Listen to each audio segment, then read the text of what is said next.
Un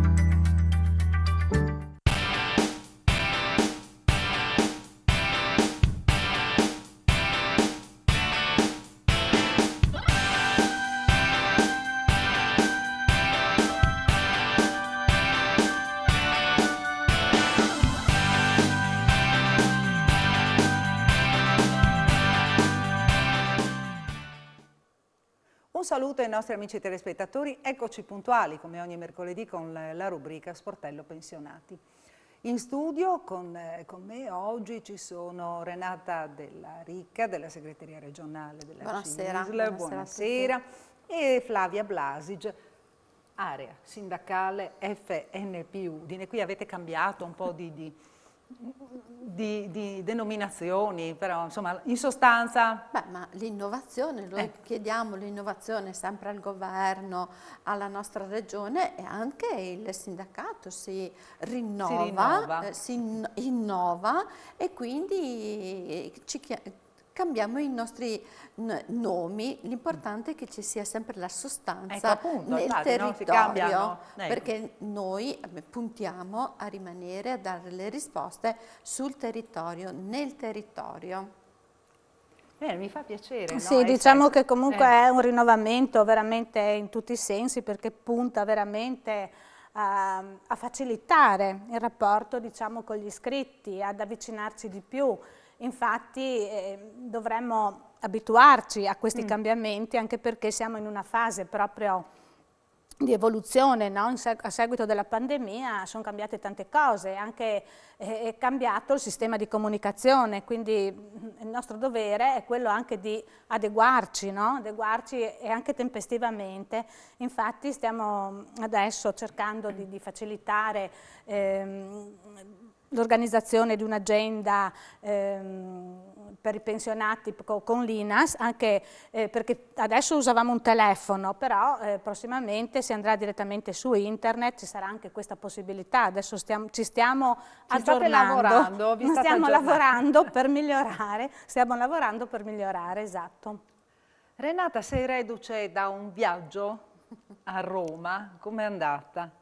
Facciamo un po' un bilancio, no, di questa vostra manifestazione che, ribadiamo, non è stato uno sciopero, ma una manifestazione. Noi siamo andati giù a Roma a manifestare, cioè eravamo una manifestazione solamente della CISL, ma per spiegare anche perché la CISL non si è unita in questo sciopero del 16 dicembre che è stato proclamato dalla CGIL della CISL. Noi proprio nel nostro DNA come CISL abbiamo la contrattazione, e quindi finché sono dei tavoli aperti, dei tavoli dove si discute, non ci sembrava giusto iniziare e proclamare uno sciopero.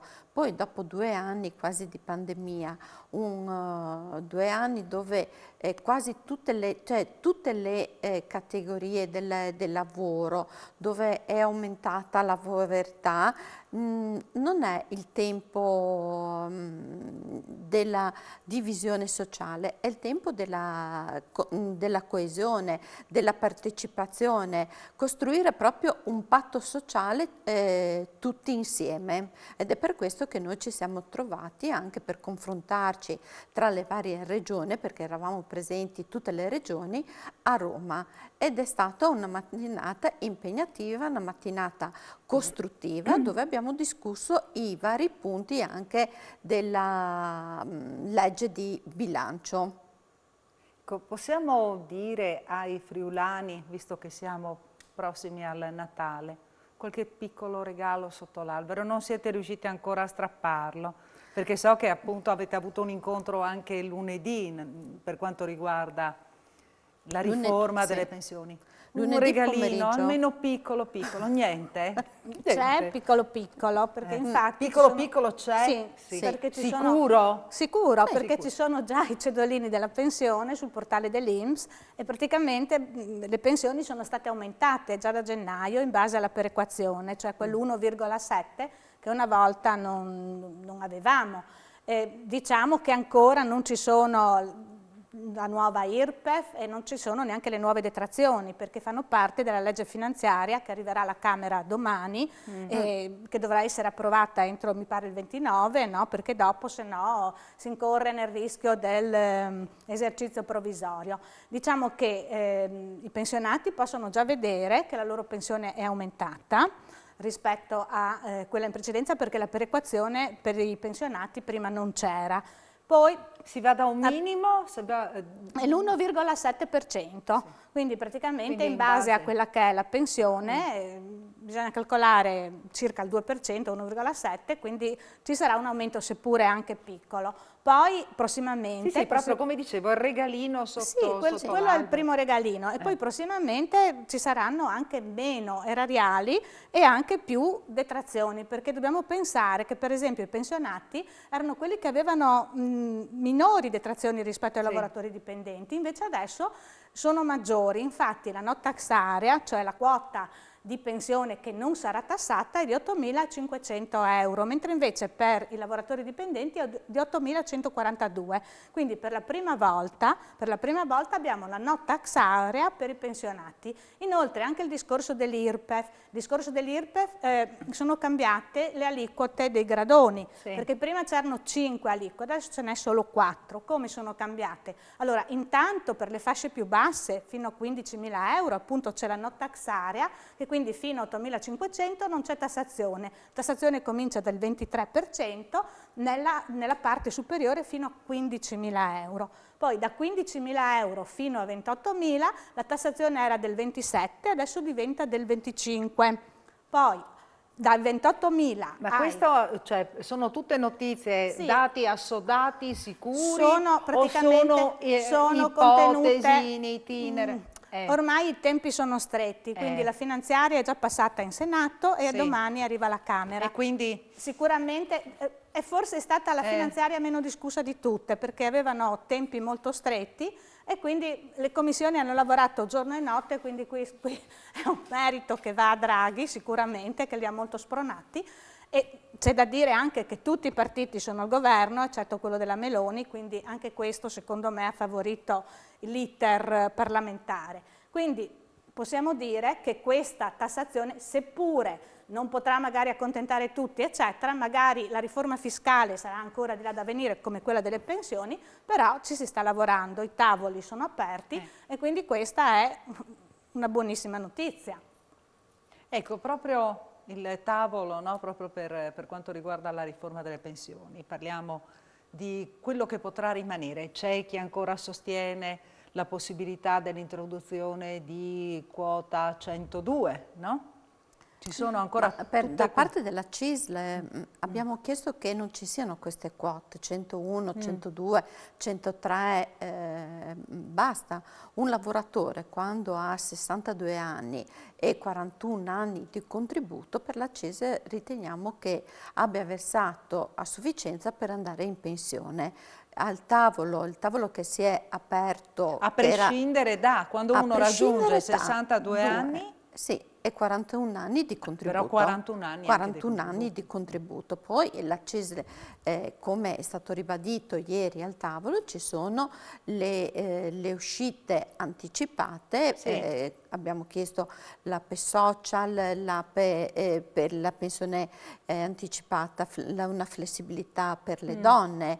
Anche lì bisogna proprio discutere, perché le donne non sempre hanno una continuità lavorativa, perché le donne di norma hanno dei lavori part-time, molte volte si dimettono, gran parte si dimettono anche quando diventano mamme, perché non hanno i servizi per gli asili nido dove inserire i bambini, quindi hanno veramente un percorso molto frastagliato e quindi non si può pensare che tutte le donne riescano a raggiungere i 41 anni, 42 anni di contribuzione.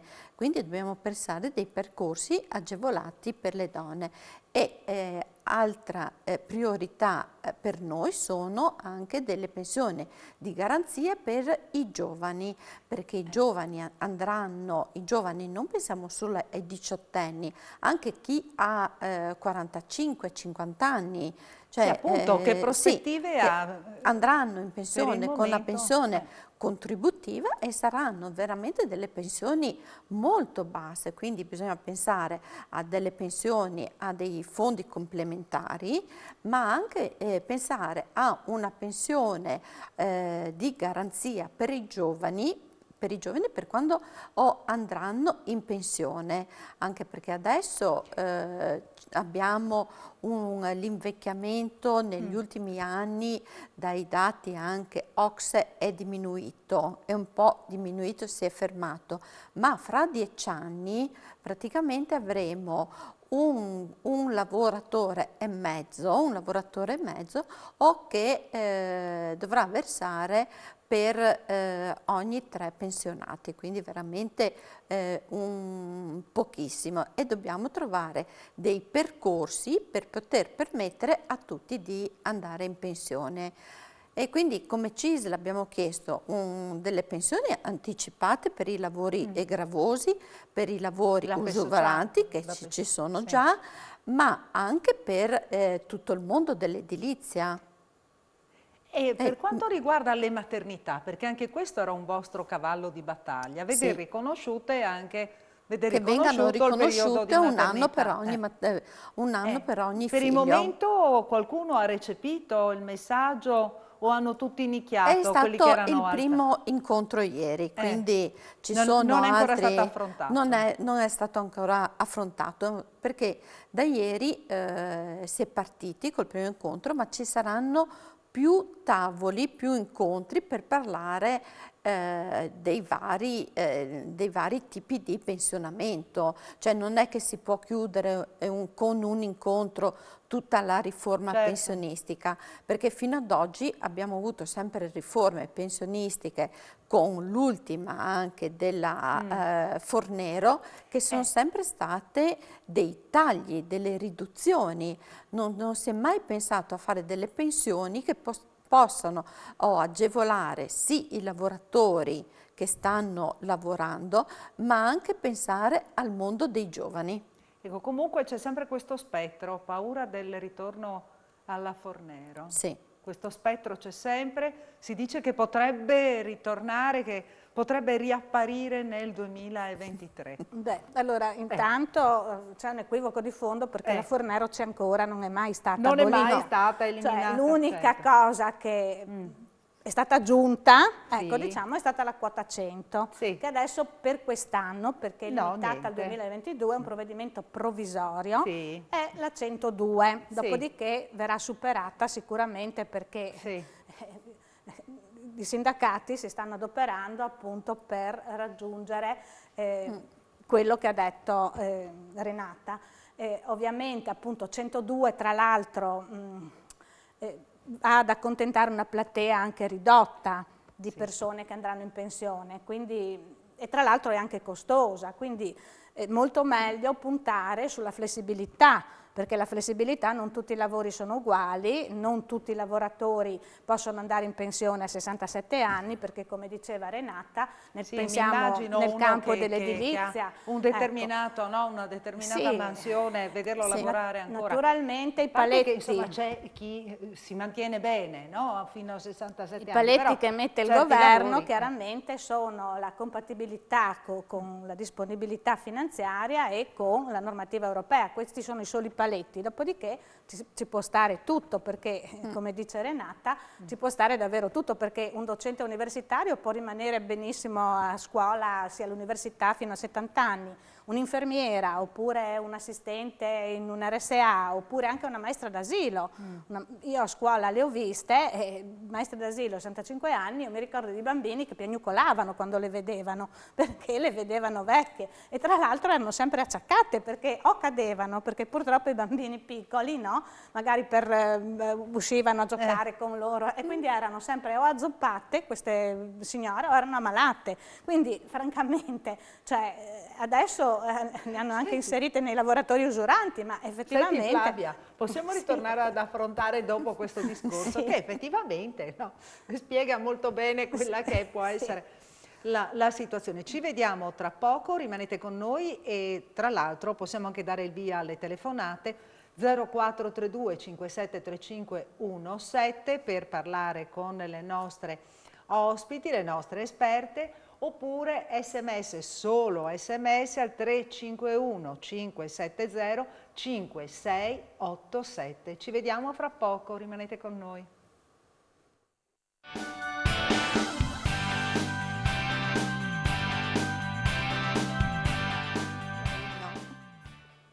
Ed eccoci nuovamente in studio. La settimana scorsa avevamo chiuso la trasmissione facendo una promessa al signor Ottavio, che ci ha scritto proprio sul filo di lana, in zona Cesarini. Con 25 anni di contributi e 61 anni di età attuali, ci sarà la possibilità di andare in pensione nel 2023? Ottavio?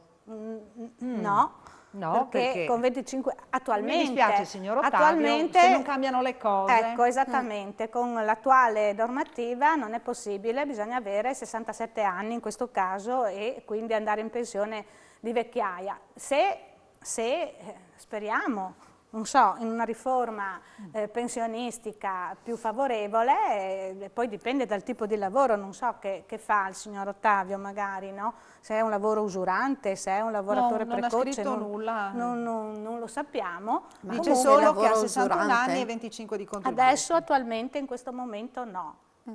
Ecco, speriamo no, fino a 67 anni.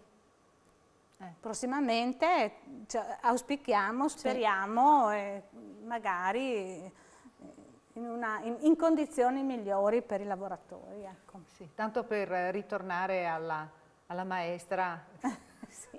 All'immagine della maestra. Ma sì, pensiamo anche a tutto il personale, cioè agli edili.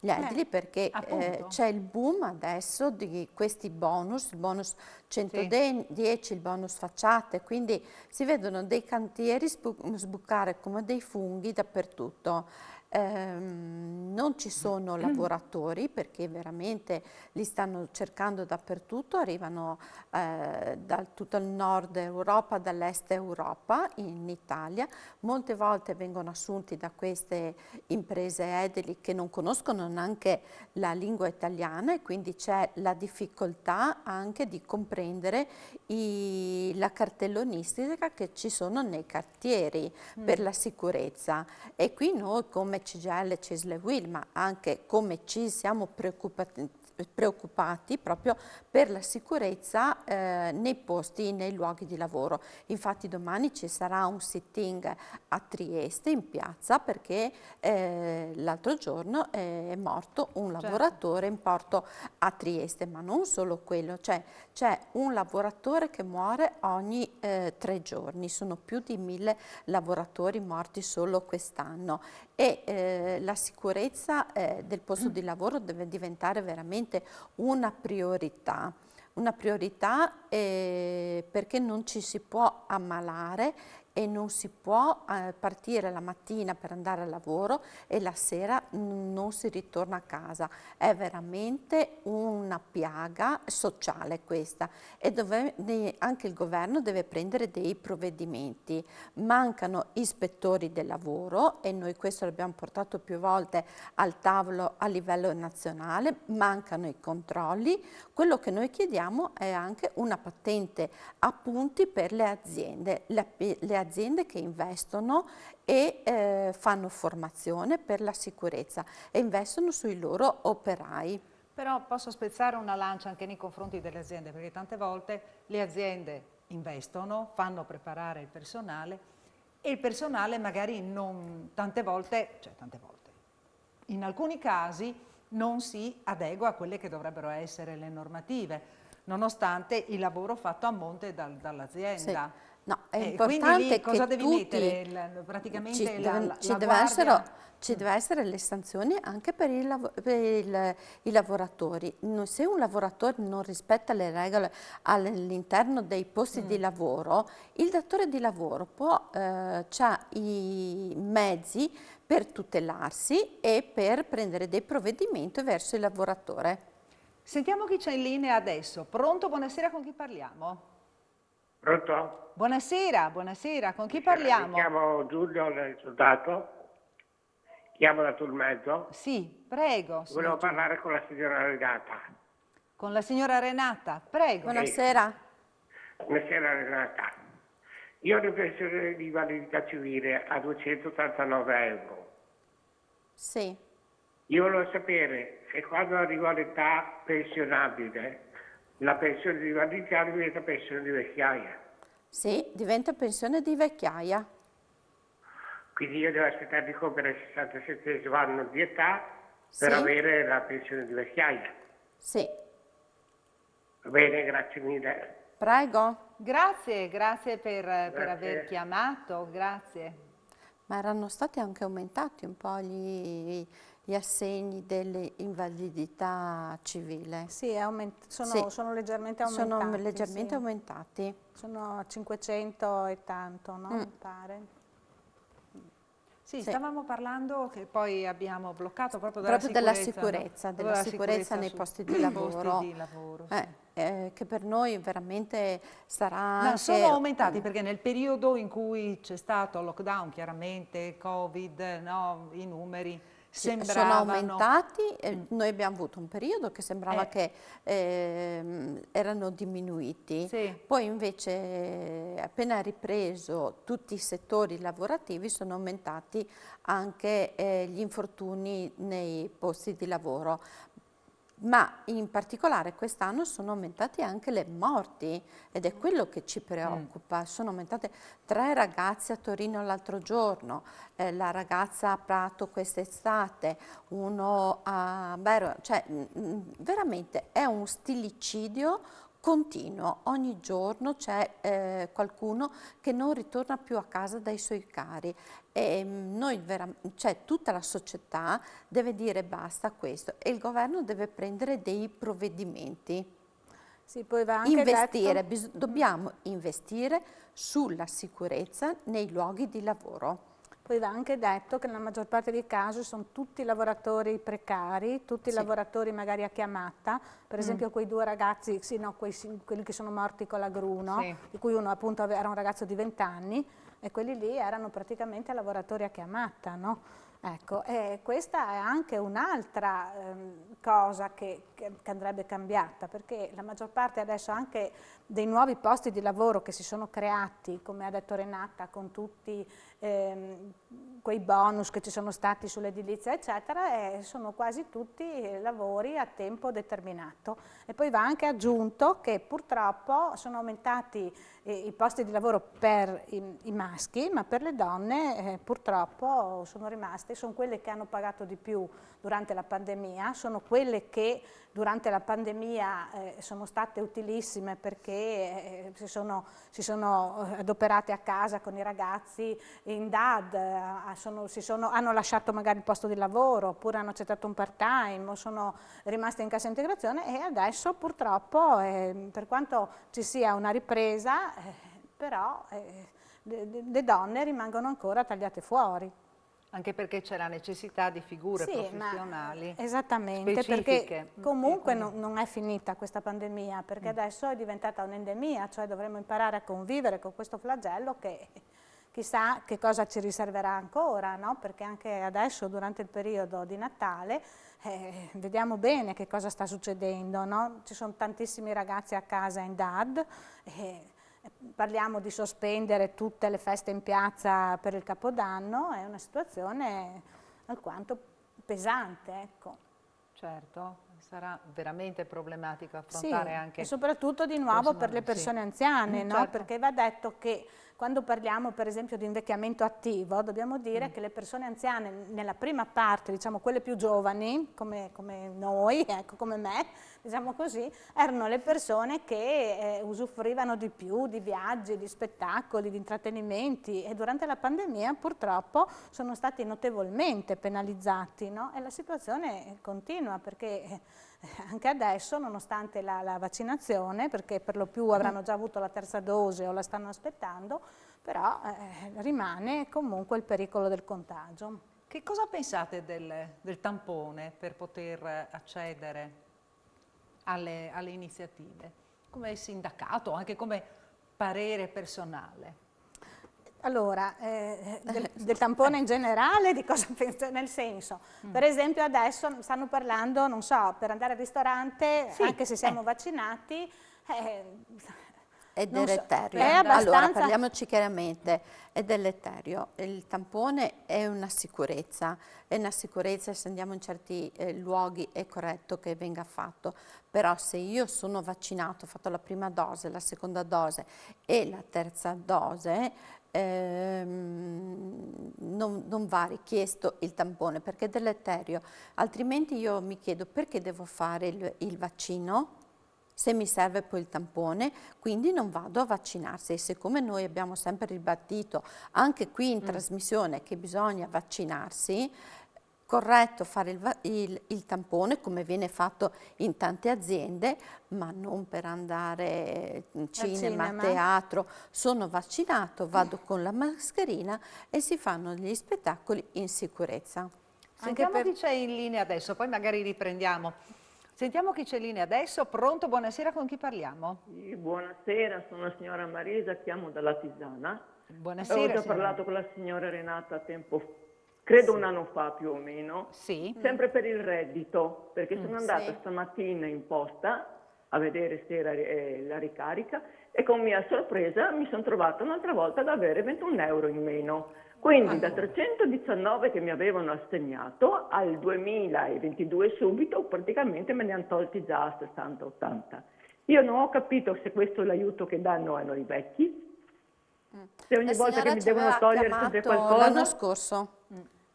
Allora, va detto, vediamo perché aveva parlato, no? Azzardo, da gennaio ripartono purtroppo le addizionali IRPEF. No, la signora questo è un problema che aveva è un seguito caso Renata ancora particolare della signora.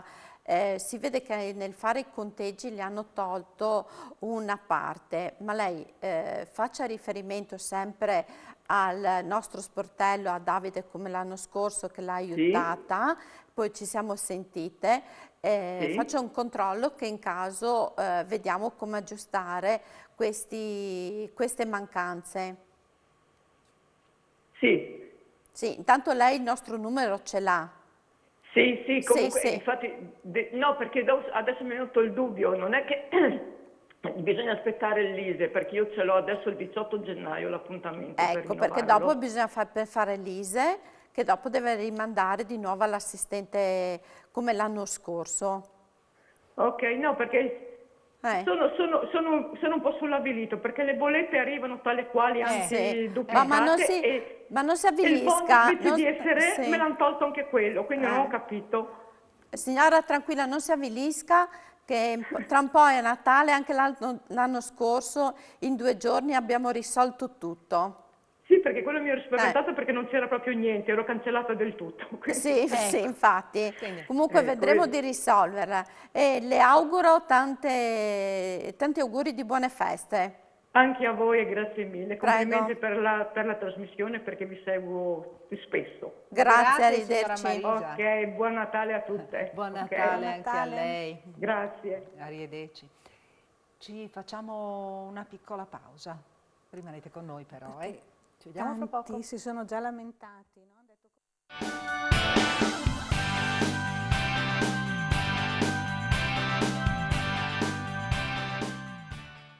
Ed eccoci nuovamente in studio, abbiamo un messaggio. Buonasera, le detrazioni dei figli non dovevano partire dal mese di marzo perché ho visto il cedolino di gennaio che ancora non le hanno tolte, le dovrò restituire se non mi competono.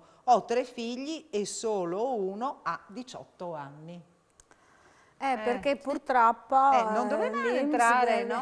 Purtroppo l'INPS viaggia con dei ritardi, per cui dopo continua a corrispondere e poi dopo quando prende in mano la situazione fa i conguagli e tra l'altro devo dire che ultimamente, cioè in queste ultime 2 settimane abbiamo visto un sacco di gente venire in appuntamento con la Liliana proprio perché l'INPS sta mandando tutte le lettere dei conguagli a casa, no? E quindi c'è gente che deve restituire anche cifre consistenti, considerevoli, anche 8.000 euro, 9.000 euro, per cui sono situazioni veramente... E questo perché ci sono dei disguidi con la posta, perché le lettere arrivano in ritardo, ci ci sono dei disguidi con l'INPS che evidentemente è vero che in questi 2 anni, cioè l'INPS ha avuto una riduzione di personale perché ha perso un sacco di personale, gente che è andata in pensione, non è stata sostituita, quindi c'è stato un ritardo un po' in tutte le pratiche, no? Però queste sono situazioni veramente spiacevoli. Comunque invito appunto a passare presso i nostri sportelli, c'è la Liliana della Rovere che prende appunto che salutiamo, salutiamo Liliana. Ciao Liliana. Però se la signora è una dipendente, perché non ho capito se è dipendente o pensionata. Se è una dipendente e non so neanche se sia, deve informare il suo datore di lavoro. Però non so se sia perché se sia le detrazioni non c'è, quindi non le c'è detrazioni vengono fatte in busta paga, quindi deve informare il datore di lavoro. Però adesso dovrebbero essere, certo, però mi sembra strano perché di solito i datori di lavoro sono abbastanza tempestivi nell'applicare. Se non ci sono grandi aziende che magari non hanno la situazione proprio velocemente sotto controllo. Esatto. 62 anni e 41 di contributi, in pensione, quanto perdo con il solo contributivo? Ecco, qui c'è, vediamo un attimo, le detrazioni dei figli. Sono pensionato? È arrivata la precisazione. È corretta la risposta che ha dato. Ecco. Quindi vi stavo dicendo l'altra, 62 anni e 41 di contributi. 41 in pensione, quanto perdo con il solo contributivo? Beh, allora, attualmente potrebbe andare in pensione con 41 anni è una donna, no? Con 41, no, non c'è nulla. Allora, 62 anni e 41 di contributi in pensione. Allora, se è una donna con 41 anni e 11 mesi con la legge Fornero, se è un uomo 42 anni e 11 mesi. Cioè, non so perché dice col contributivo vorrebbe andare con quota 100. Cioè lei dice 60 scade al 62 anni scade, dovrebbe averla maturata che quindi può usufruire anche forse dopo. Ho letto io male perché qui non ci sono né virgola né punto. 62 anni e 41 di contributi. In pensione quanto perdo con il solo contributivo? Con il solo bisogna vedere perché potrebbe essere una pensione al 60% rispetto a quella che prenderebbe con la pensione di 42 anni o 41 anni, quello che abbiamo detto, insomma, no? Con il solo contributivo potrebbe essere una riduzione notevole. Aspetta, quando è stato introdotto il contributivo, solo contributivo? Nel 2011. Allora, quindi... Però, per esempio, se è opzione donna è col contributivo, quindi in genere chi fa opzione donna viene pagata con il solo contributivo e va a perdere dal 30 al 40%. Qui non è opzione donna perché ha 62 e 41 di contributi. Se è solo, tutto solo di norma con 41 anni di contributi, anche se si va col contributivo, non si perdono grandi, cioè non c'è una grande perdita. Questo dipende che tipo di lavoro. Però lavoro. bisogna vedere il tipo di lavoro, che cosa faceva. No? Se era un lavoratore pubblico, se era un lavoratore privato, eccetera. In questo caso gli conviene, io consiglio il signore che c'è o la signora che ci ha mandato il messaggio di fare un passaggio nei nostri uffici, che in modo gli facciamo il conteggio e con che sistema può andare in pensione. Autonoma, 35 anni di contributi, 56 di età. Posso usare il progetto donna per andare in pensione visto che devo cessare l'attività? Se mi manca qualche anno posso riscattarlo? E quanto avrei di pensione? Allora, con l'opzione donna... Autonoma, 35 anni di contributi, 56 di età. Può usare progetto donna, l'opzione donna, per andare in pensione? Quanti anni ha di età? 56? 56 di età. Dovrebbe aver compiuto 58 entro il 31 dicembre. E 35 di contributi. Se mi manca qualche anno, perché lei chiede, è la questione visto che deve cessare l'attività. È la questione dell'età che praticamente la blocca. Ma se le manca qualche anno, come può riscattarlo? No, se vuole, può pagare dei contributi aggiuntivi, però non può andare in questo caso con l'opzione donna, perché anche se hanno confermato i 58 anni di età, però i 58 anni di età devono essere compiuti entro il 31 dicembre 2021. Quindi se la signora ha 56 anni... non Deve può aspettare usufruire 2 dell'opzione donna. E nel frattempo, visto che chiude l'attività, con qualcosa mangerà se chiude l'attività, no? Se deve chiuderla. Con cosa mangia? Non so cosa Strumenti dire. non ce ne sono. Non so cosa dire. Perché se uno è autonomo, strumenti a disposizione non ne ha. Bisogna vedere se è iscritta con gli artigiani, di norma ci sono dei fondi, c'è i fondi nella bilateralità. Sì, dovrebbero esserci delle Dovrebbe casse. in teoria rivolgersi si appunto alla iscritta categoria. a qualche tipo Sanarti, cioè ci sono dei accompagnamenti, però bisogna vedere anche in che settore lavora, che cosa fa.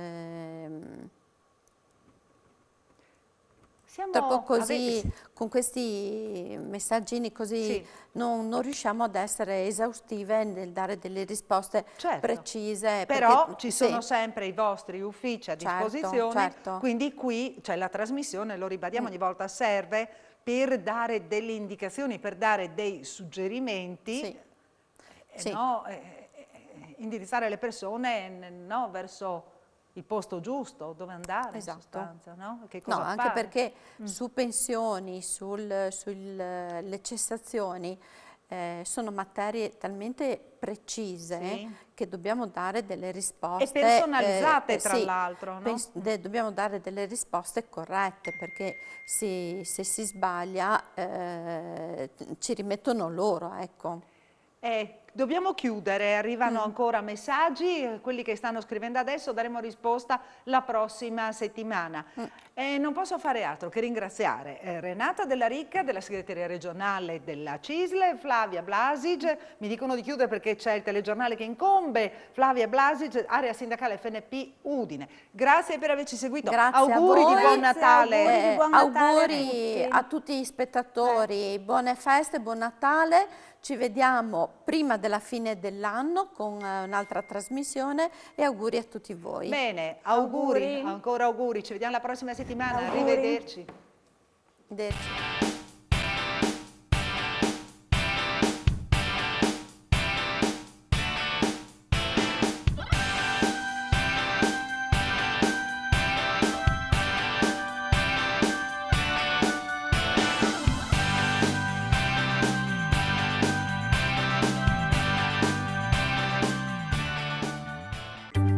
In collaborazione con FNP CISL Udine.